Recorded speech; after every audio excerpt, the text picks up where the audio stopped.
All right, Larry Krueger here for the Pig and a Pickle Krug Show after 49er football, talking a little bit about the recap.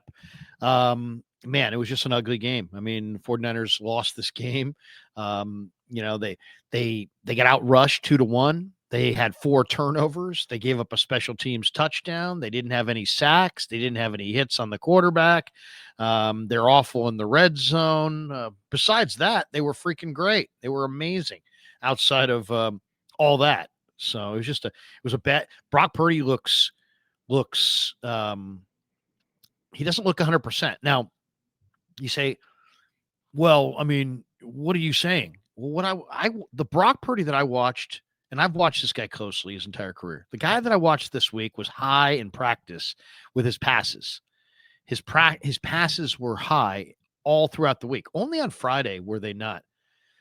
He opted to play. I think it was probably his call.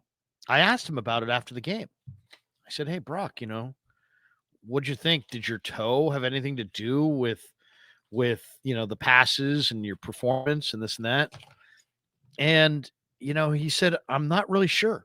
I think just getting back out there and throwing and getting into a rhythm, being down 2 weeks, coming back and feeling out my body and everything, obviously how my toe feels. So honestly, I don't know the answer to that, but obviously I'm going to watch this film, look at it, look at my mechanics and be real with myself and try to fix that. So, you know what? He could have easily said no. It really didn't have anything to do. My toe didn't have anything to do with my performance, but it's not what he said, is it? And he'll do an evaluation, and we'll see if he goes Thursday night. He left a lot of passes high in practice, and I think it's just because his toe, he's not getting that toe down. And when you don't get the toe down, I think it affects your release point. I think he's releasing things high. I think you saw it in practice throughout the week, and you saw it in this game. So will he pull himself out Thursday night? I don't know. But we shall see. And that is going to be one of the most interesting angles Thursday night is Brock Purdy playing, or did the Niners go back to Mac Jones? All right.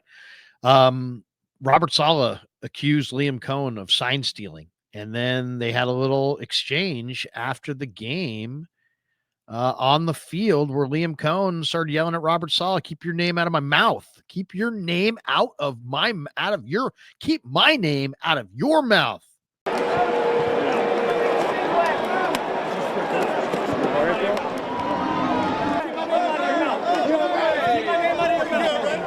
Jaguars 26 and the 49ers 21.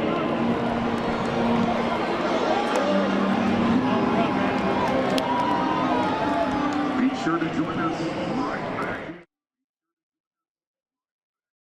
There you go. It was, much ado about nothing, but, Liam Coen obviously is not happy with Robert Saleh suggesting that he's a sign stealer. And, it goes into that old saying, it's like if you say something that's not true, nobody cares. If you say something that's true, people get pissed off. And I think you saw it there. Let's hear from Kyle Shanahan. He talked about Liam Coen after today's game. After the game, Liam and Salah were exchanging words. Are you surprised that, I assume, over sign stealing, are you surprised that Cohen wasn't thrilled about that? No, try to clear it up, but I didn't see what happened, so I'm not sure. Don't think you should be that sensitive about it, but it is what it is. Not too worried about it. So yeah, that's pretty much staying out of it. Let's hear from Matt Maiocco. Or let's see the Matt Maiocco stat. For the first time in a long time, the Niners didn't get any quarterback sacks, and they got no quarterback hits. Neither a sack nor a hit. In the 49ers' first game without Nick Bosa, their defense had no sacks and no quarterback hits for the first time in a game since September 20th of 2015 against the Steelers. My goodness, that was a long time ago. That was the last time the Niners didn't get a hit on the quarterback. That is not good. Let's hear from Kendrick Bourne. I'll say this about Kendrick Bourne. He didn't run from it. He said right away in the postgame, he's like, man, I got to catch the ball. There is a little rust out there between you and Brock. Nah, I wouldn't call it rust. I think it's just building a relationship. I got to catch the ball. So, that's how I look on it from my end. I felt like I was in like the wrong spots in a little bit. Like just that's how I felt. So just got to be in better spots for Brock, give him a better target. So I kind of look at it, from my standpoint, not from his. So, but just next week, just working through the week and trying to keep building that relationship as we go. There you go. A little bit of Kendrick Bourne. Trent Williams also talked after the game about Brock Purdy's performance and his perspective on it. Kind of a frustration you saw in him at all that these turnovers were happening? No, I mean, I don't really think. We got to protect him, so it's not on him. He threw an interception. Both of the passes got tipped. So, I don't. Probably just frustrated from the outcome. Probably not personally frustrated. He shouldn't be anyway. A little bit of Trent there. Let's hear from Upton Stout. I thought he had one of the best plays of the game. He had a phenomenal pick, and they called it PI ahead of time. Man, I really don't think that was the right call. Stout talked about the play in the locker room afterwards. An interception. Really just going off my keys, just trying to finish the play. And I seen that he threw it, and I was running. Then I looked back, and it was a flag, but can't control it. Just try to go for the next play, try to figure out what I can fix better on my technique and things like that. Got him on the interception. Did you think it was a penalty? Personally, I didn't, but I can't argue with the ref. So it's like whatever happens, it is what it is. I just got to make a play on the next time and figure out how I could fix it. Yeah, it was a great play by the rookie. Unfortunately, rookies don't get a lot of calls in this league. Brock Purdy talked after the game as well about his performance against Jacksonville. I mean, we can't do it. It's the NFL, and it starts with me. Throwing better balls and being smart with the ball, and so I think it really starts there. And I just got to be better. So, but outside of that, as an offense, it's something that we harp on every single day, and our team knows it. Offense needs to protect the ball. Defense needs to go take it. That's our thing. And so today, the offense, we didn't succeed in that area. So it hurts. It's the NFL, man. If you give the ball away like that, teams are going to capitalize on it, and Jaguars did. And let's hear from Ricky Pearsall. He talked about his knee injury. This is kind of the lasting impact of this loss. Not only do you lose the game, you may lose Ricky Pearsall for the foreseeable future. Here's what Pearsall had to say about his knee. That one play on the sideline, try to keep my feet in bounds, and I feel pretty hard on my knee. And I was just feeling pain and a little bit of instability. So, I wasn't trying to really mess with it. I was moving around. I was working with some of the trainers to try to make it feel better to go back out there. And that wasn't the case for me. I went out for one more play and felt a little bit of pain and a little bit of instability. So I just kind of shut it down from there. Yeah, it sounds like maybe just a bruise.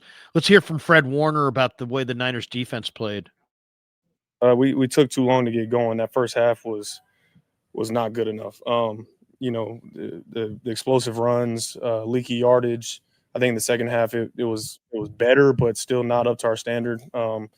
Guys need to know where they're fitting, getting on and off blocks, making tackles, driving for five. So looking to obviously be better on that this week, going into next week. And the last cut is from Kyle Shanahan. He was asked if this was a trap game tonight, and here's what he had to say. A lot of people will say this was a trap game with your Rams looming in just a few days. Did you feel that at all, that it was after you got the fast start, and then what do you do to kind of make sure that you're ready for? We didn't think it was a trap game at all. We've been watching film on them all week. We knew they were a good team, and we knew we'd have to play really well. And regardless of what we did playing wise, when you have 4 turnovers and get 0, that's kind of obsolete. But you can't let 1 become 2. We got a game here in 4 days.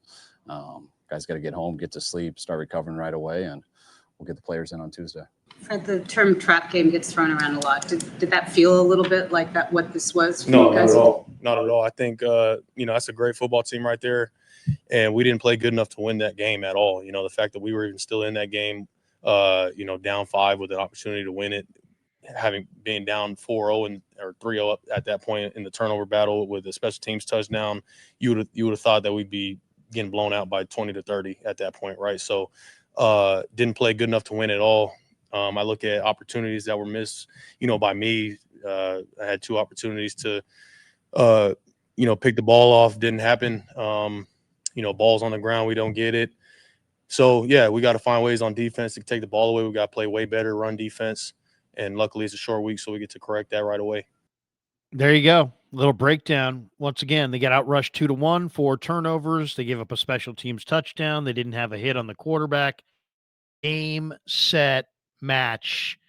And it's a good Jaguar team. Got to credit them as well. This 49er football season is presented by Sleeper all season long on the Krug Show. It's presented by Sleeper, the fastest growing fantasy platform in the world. It's a one-stop shop. You get blazing fast news, real-time stats, group chat, season-long leagues, and, of course, Sleeper picks for daily fantasy. Use promo code Larry, and Sleeper will match your first deposit up to $100. Links in the description. Terms and conditions apply. Thanks to Sleeper, thanks to Pig and a Pickle, thanks to all of you guys for supporting The Krug Show on YouTube.